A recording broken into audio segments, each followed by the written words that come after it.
तो friends, breakup के बाद आपने ये 3 काम नहीं करने चाहिए। पता है कौन से 3 काम? पहली बात ये कि अगर कोई इंसान आपके साथ बेवफाई करता है, आपको धोखा देता है, आपको छोड़ जाता है, तो आप पता है क्या करते हो? आप अपने ईगो को हर्ट करते हो। आप जानबूझ के अपने आप को तकलीफ देते हो। वो तकलीफ कैसे देते हो आप? आप अपने आप से ये सवाल करते हो कि उस इंसान की इतनी हिम्मत कि उसने मुझे छोड़ा, मैंने उसके लिए ये किया, मैंने उसके लिए वो किया, मैंने उसके लिए सब कुछ किया, मैंने उसके लिए अपनी लाइफ दांव में लगा दी, मैंने उसके लिए इतने पैसे खर्च किए। तो आप ये सवाल जितने अपने आप से करोगे उतनी आपको तकलीफ मिलेगी। तो सबसे पहली बात ये कि आप इन सवालों, जो ये वाई वाला जो वर्ड है ना, इसको अपने माइंड से निकाल दें आप कि क्यों हुआ, क्या हुआ, छोड़ दें आप समझते हो कि अगर कोई इंसान आपको छोड़ता है तो ये तो ज़िंदगी ख़त्म हो गई, लेकिन ऐसा नहीं होता है। क्योंकि जब तक सांसें चल रही हैं तब तक ज़िंदगी होती है, और अगर सांसें चली गई फिर तो और बात है, फिर तो ज़िंदगी वैसे ही चली जाती है। लेकिन अगर आप इस बात को अपने माइंड में बार बार सोचोगे कि ये क्यों हुआ, कैसे हुआ, ये वो, तो फिर आप तकलीफ़ से कभी निकल ही नहीं सकते। और सेकंड चीज़ ये कि अगर आपका किसी जगह से रिलेशनशिप टूटता है तो आप फ़ौरन किसी और रिलेशनशिप में चले जाते हो। तो आपने फ़ौरन किसी और रिलेशनशिप में नहीं जाना है, क्योंकि आपके साथ फिर वही होता है जो आपके साथ पहले इंसान करता है। आपको छोड़ जाता है, आपके साथ बेवफाई करता है। तो आप अगर दूसरे रिलेशनशिप में फ़ौरन जाओगे ना, तो फिर से आपके साथ यही होगा, और फिर आप उस तकलीफ़ को बर्दाश्त नहीं कर सकते हो। इसमें जो सबसे ज़्यादा आपका तबाही होती है ना, वो आपका करियर होता है, आपका फ्यूचर होता है। तो आपने वाई का जो क्वेश्चन है इस हिसाब से करना है कि मैंने क्या सीखा।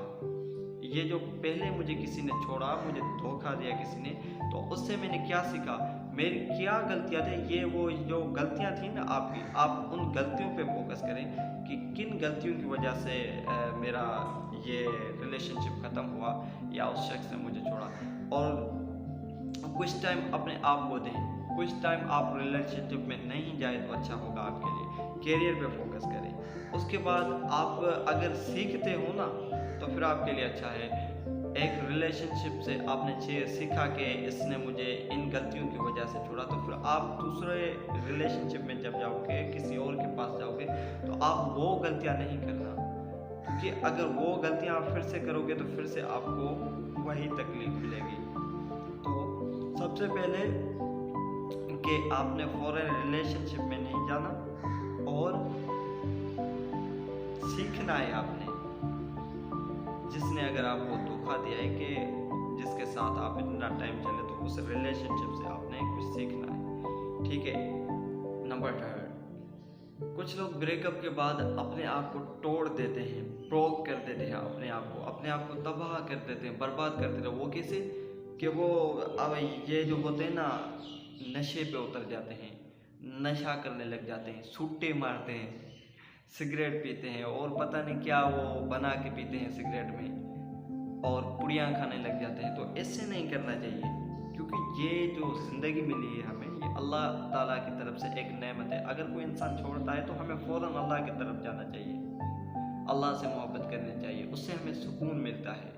आप करके देखो, अगर सुकून ना मिले तो मैं बैठा हूँ, मुझे कहना, अल्लाह से मोहब्बत करने में जो सुकून है ना, अल्लाह का जिक्र करने में जो सुकून है ना, वो दुनिया की किसी चीज़ में सुकून नहीं है। तो आपने अपने करियर पे फोकस करना है। आपने अगर कोई छोड़ता है ब्रेकअप के बाद, आपने अपने आप को तबाह नहीं करना है, नशा नहीं करना है, इससे आपने अपने आप को अवॉइड करना है। ठीक है दोस्तों, तो मैंने बहुत ऐसे लोग देखे हैं जो ब्रेकअप के बाद अपने आप को संभाल देते हैं, अपना करियर बनाते हैं, अपना फ्यूचर बनाते हैं, लाइफ बना लेते हैं अपनी। तो आपने उन लोगों में से होना है जो करियर बनाने वाले हैं। अगर आप नशा करोगे तो किसी को कोई फ़र्क नहीं पड़ने वाला है। जिनको आपकी मोहब्बत से फ़र्क नहीं पड़ा, तो उनको आपके नशे करने से, आपके बर्बाद होने से क्या फ़र्क पड़ेगा। तो आप इन चीज़ों से अवॉइड करें, अपने आप को बचाएं इन चीज़ों से। नशे वाली चीज़ें हो गई, या जिनसे आप, कुछ लोग होते हैं अपने बाजू काट देते हैं, उन पे नाम लिख देते हैं ब्लेड से। कैसे करते हैं यार ये सब? ऐसा नहीं करना चाहिए। ये जो बातें हैं ना, ये आपका करियर तबाह कर देंगे, आपका फ्यूचर तबाह कर देंगे। तो ऐसा नहीं करना चाहिए, इन बातों से अवॉइड करना चाहिए। Thank you all friends. Okay, अल्लाह हाफिज़। इंशाल्लाह नेक्स्ट टाइम ऐसी एक वीडियो